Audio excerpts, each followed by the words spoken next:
because everyone will be instrumental in fulfilling your dream if you know this law. It's all infinite states. But remember, you are awakening to the reality of the second man. In this room, my simple apprehension of corporeal objects, the things on the wall, did here, the chairs, the house, this thing for a wedding tomorrow, all this is preparation for a wedding. All this is, to my sense man, reality. And I think of something entirely different, and that is called only imagination. And that is the second man. Now, what do I want in place of what my senses are telling me? Let me now enter into that state and live it as though it were true and move forward in that state.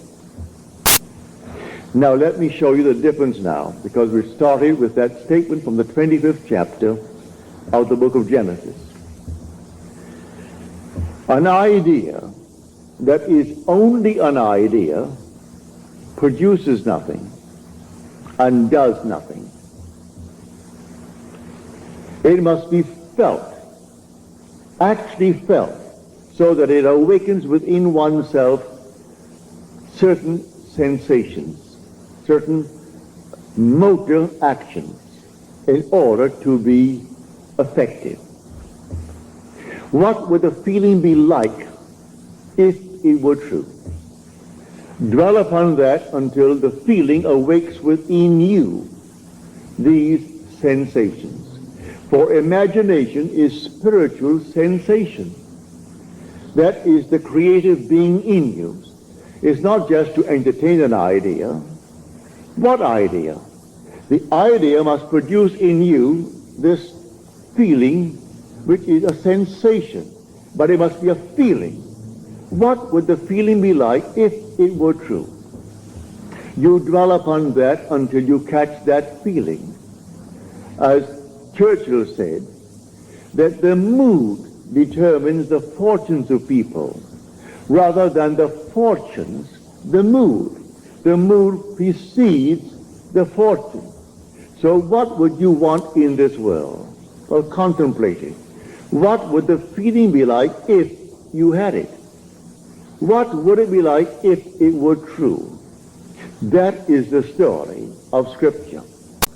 If I could only feel that I am already the man that I want to be, that I'm already the woman that I want to be, and feel it, then it's not only an idea, which as an idea without feeling will produce nothing.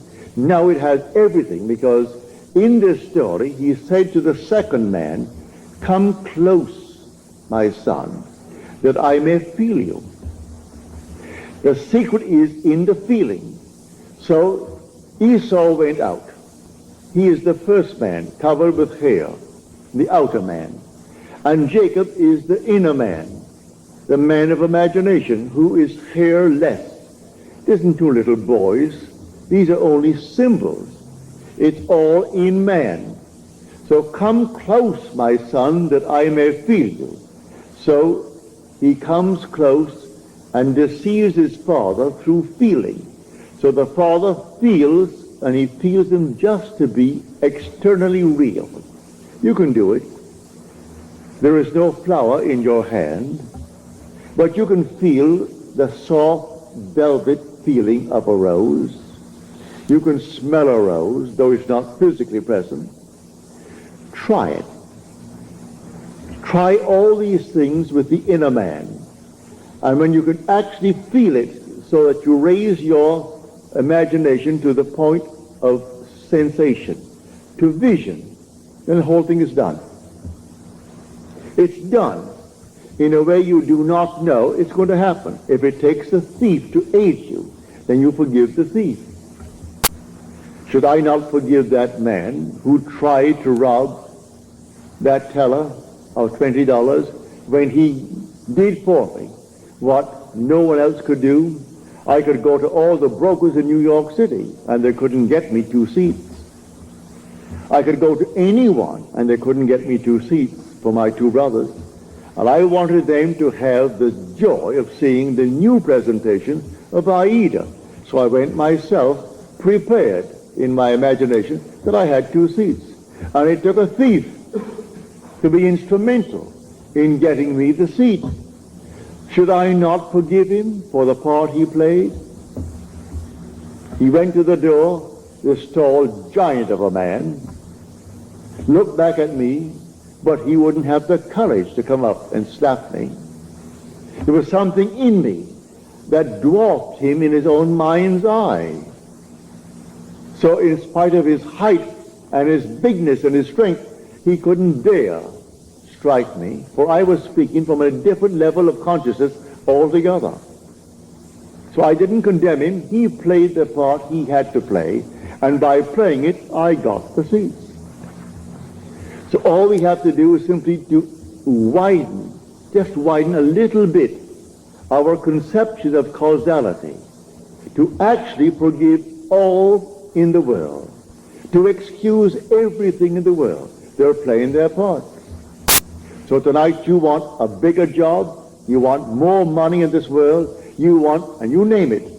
Well, then it may be a thief who is going to aid you in the getting, without knowing he's doing it.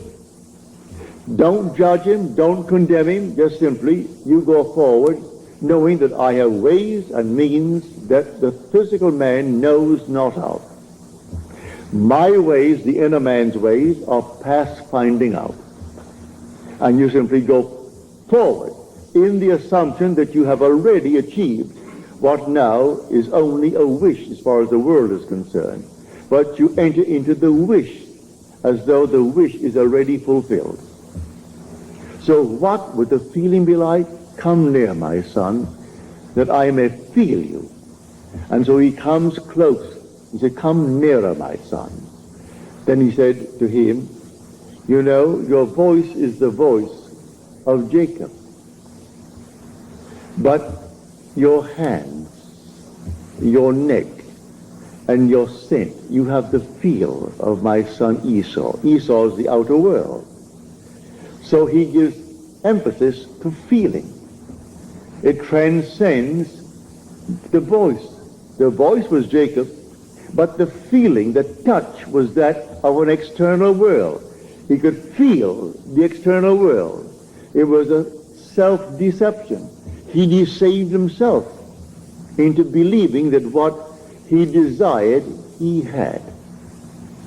It's not 2 little boys born of a woman. All this is parable. The whole story of the Bible is all parabolic. Telling stories that unless you have the depth to understand it, well, then you'll never really. But may I say, you will, eventually you will, and you certainly do understand it now.